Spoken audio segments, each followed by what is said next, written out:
आणि या क्षणाची संपूर्ण महाराष्ट्राला धक्का भरवणारी सर्वात मोठी आणि महत्त्वाची बातमी येत आहे. कॅप्टन अशोक खरात भोंदू बाबा या प्रकरणामध्ये आता सर्वात मोठा मासा गळाला लागला असून आत्ताच सर्वात मोठा धक्कादायक खुलासा झालाय. काही मोठ्या नेत्यांना तुम्ही चांगलं मानत होता त्या सर्व मंत्र्यांचे आत्ताच भांडे फुटलेले आहेत. या सगळ्यांचे वाईट कारनामे आत्ताच समोर आले असून पडद्यामागे नेमकं काय काळे धंदे व्हायचे ते या अशोक खरातने आत्ताच जाहीरपणे सांगितले आहे. या अशोक खराताकडे येणारे काही मोठे मंत्री आणि त्यांनी केलेले मोठे कांड ते सगळे मी तुम्हाला याच व्हिडिओमध्ये पुढे दाखवणार आहे. तुम्ही फक्त हा व्हिडिओ पूर्ण शेवटपर्यंत बघा. मागील काही काळामध्ये एकनाथ शिंदे साहेब एक मोठा आमदारांचा गड घेऊन गुवाहाटीला गेले होते.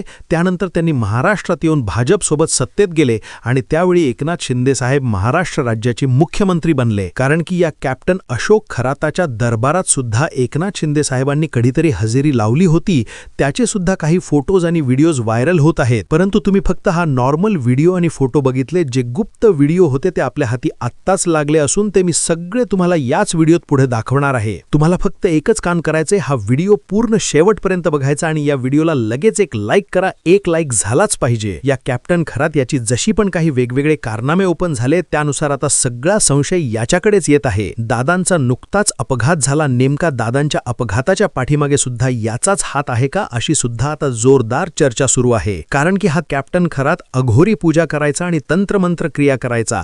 त्यानुसार काही दिवसांपूर्वी अजितदादांच्या मुंबईतील देवगिरी बंगल्याच्या बाहेर काही तंत्रमंत्र क्रियेचं जादू तोडण्याचे काही साहित्य सापडले होते. त्यानुसार असं म्हटलं गेलं की या संपूर्ण कटामध्ये दादांच्या अपघातामध्ये हा अशोक खरात भोंदू बाबा तर सहभागी नाही. तसेच बारामतीतील निवासस्थानाच्या बाहेर सुद्धा असंच काहीतरी तंत्रमंत्राचे सामान सापडले होते. त्यानुसार आता दादांच्या अपघाताकडे संशयाने बघितलं जात आहे. कोणी तंत्र करून दादांचा अपघात घडवून तर नाही आणला, कोणी जादू टोना करून सगळ्या प्लॅन तर नाही रचला, असा सुद्धा आता संशय व्यक्त केला जात आहे. हा नुसता एक संशय नसून आपल्याकडे आत्ताच असा काही मोठा पुरावा सापडलेला आहे जो बघून तुम्हाला अक्षरशः आश्चर्याचा धक्का बसेल. ज्यानुसार काही मोठ्या मंत्र्यांची काळी कारनामे दिसत आहेत. हे सर्व मी तुम्हाला याच व्हिडिओत पुढे दाखवणारच आहे. तुम्ही फक्त हा शेवटपर्यंत व्हिडिओ बघत चला. या कॅप्टन खरात यांच्या नादी लागल्यामुळे रुपालीताई चाकणकर यांची राज्यभर मोठी चर्चा झाली. रुपालीताई यांनी या भोंदू बाबाला आध्यात्मिक गुरु मानले होते आणि या बाबाच्या संपर्कात त्या होत्या. नुकताच या बाबाचा फिंग फुटल्यानंतर काही विरोधकांनी ताईंची आणि या बाबाचे काही व्हिडिओज फोटो जाहीरपणे दाखवले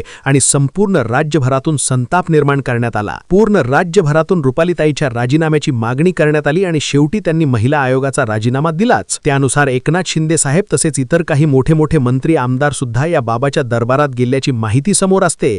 त्यानुसार आता नेमकं कुणावर कारवाई होते याकडे संपूर्ण महाराष्ट्राचे लक्ष आहे. या संपूर्ण प्रकरणामध्ये खूप मोठे मोठे मासे गळाला लागणार असून अजून काही दिवसांमध्ये खूप मोठ्या मंत्र्यांची राजकारण्यांची नावांची यादी जाहीर होणार आहे. त्यानुसार या संपूर्ण प्रकरणाला महाराष्ट्राची EPSTIIN फाईल म्हणले जात आहे. कारण की या भोंदू बाबाकडे जवळजवळ 58 व्हिडिओ सापडले आहेत. त्या व्हिडिओमध्ये नेमका कोणत्या कोणत्या मंत्र्यांची काय काय उद्योग आहेत, काय काळे कारनामे केलेत, काय काळे धंदे केलेत ते सगळे उघडपणे जाहीर झाले आहेत. ज्या मोठ्या मंत्र्यांना, ज्या मोठ्या नेत्यांना महाराष्ट्राच्या जनतेने विश्वासाने निवडून दिले, त्यांच्यावर विश्वास ठेवला, अशा सगळ्या मोठ्या राजकारण्यांचे काळे धंदे आत्ताच उघडे झाले आहेत. हे सर्व बघितल्यानंतर अख्ख्या महाराष्ट्रात एकच संतापाची लाट निर्माण झाली. महाराष्ट्रातील प्रत्येक व्यक्ती म्हणू लागला की या लोकांना आता पुन्हा निवडून द्यायचे नाही. ज्याप्रमाणे रोहित पवार आणि अमोल मिटकरी यांनी दादांच्या अपघातावर वेगवेगळे प्रश्न उपस्थित केले होते, वेगवेगळे पुरावे गोळा केले होते, त्यानुसार आता या भोंदू बाबाकडे सुद्धा काही पुरावे सापडतात का? काही राजकारणी लोकांनी या भोंदू बाबाच्या नादी लागून दादांची गेम तर नाही केली, असा सुद्धा मोठा प्रश्न उपस्थित झाला आहे. आणि संपूर्ण महाराष्ट्रामध्ये एकच चर्चा आहे, आपल्या दादांसोबत नेमकं काय झालं हे महाराष्ट्रातील जनतेला कळणे गरजेचे आहे. त्यानुसार आता या भोंदू बाबाची अजून काय काय कारनामे बाहेर निघतात आणि याचे कोणाकोणासोबत कॉन्टॅक्ट होते हे सुद्धा आता तपासले पाहिजे. काही कंपनीच्या कर्मचाऱ्यांशी, विमान पायलटांशी संपर्क होता का? दादांच्या घातपातामध्ये याचा काही हात होता का? या सगळ्या प्रश्नांची चौकशी या भोंदू बाबाकडे करणे गरजेचे आहे. आत्ताच मोठी बातमी येत आहे, तुम्ही फक्त शेवटपर्यंत बातमी बघत राहा. आत्ताच एक धक्कादायक खुलासा झाला असून सर्वात मोठे कांड समोर आलेले आहे. हे सर्व मी तुम्हाला आत्ताच दाखवणार, फक्त व्हिडिओ पूर्ण शेवटपर्यंत बघत चला. एक खास ऑपरेशन राबवून पोलिसांनी खरातला बेड्या ठोकल्या, पण पोलिसांनाच भोंदू खरातने भीती दाखवली दाखवण्याचा प्रयत्न केला. तुम्ही घोर अपराध करत आहात, तुमच्यावर देवाचा कोप होईल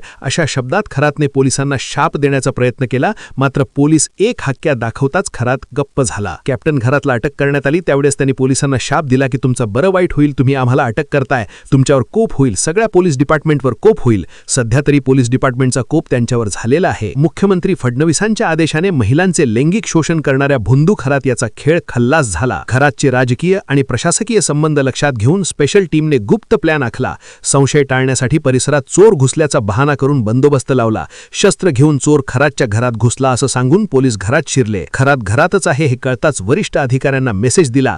तात्काळ क्राईम ब्रांचच्या टीमने खरातला ताब्यात घेतलं. पण त्यावेळेही त्याने आकाला फोन लावून पोलिसांवर दबाव टाकण्याचा प्रयत्न केला. मात्र पोलिसांनी कोणाच्याही दबावाला बळी न पडता अटक केली. आता त्या खरातच्या देव कोपण्याला किंवा त्याच्या बोलण्याला काही अर्थ राहिलेला नाही. जेव्हा अनेकांच्या तक्रारी आता प्राप्त होतील, मला वाटतं खरातचा राम रहीम झाल्याशिवाय राहणार नाही. अनेक वर्ष त्याला तुरुंगात काढावे लागतील अशी एकंदरीत परिस्थिती आहे. आणि सरकारने सुद्धा सगळ्या चौकशा त्याच्या मागे लावलेल्या आहेत आणि निश्चितच याच्यातून सर्व काही समोर येईल. आणि जेव्हा सगळं प्रकार उघडकीस येतील, आता असं सांगितलं जाते की अनेक व्हिडिओ त्याचे आहेत, त्या व्हिडिओच्या माध्यमातून जेव्हा सर्व समोर येईल त्या टाईवाला हा त्या शिक्षेपासून वाचणार नाही. पण खरातला अटकेची कुणकुण लागली होती अशी सूत्रांची माहिती. त्यातूनच अटकेच्या 3 दिवस आधी 3 IAS अधिकाऱ्यांसोबत खरातच्या बैठका झाल्याची माहिती. शिर्डीत एक नामांकित हॉटेलमध्ये 3 IAS अधिकाऱ्यांनी खरातची भेट घेतल्याची सूत्रांची माहिती. विनोद नावाच्या व्यक्तीने 3 IAS अधिकाऱ्यांची बैठक घडवून आणल्याचं कळतंय. त्यामुळे खरातची IAS अधिकाऱ्यांसोबत बैठक घडवून आणणारा पंटर कोण?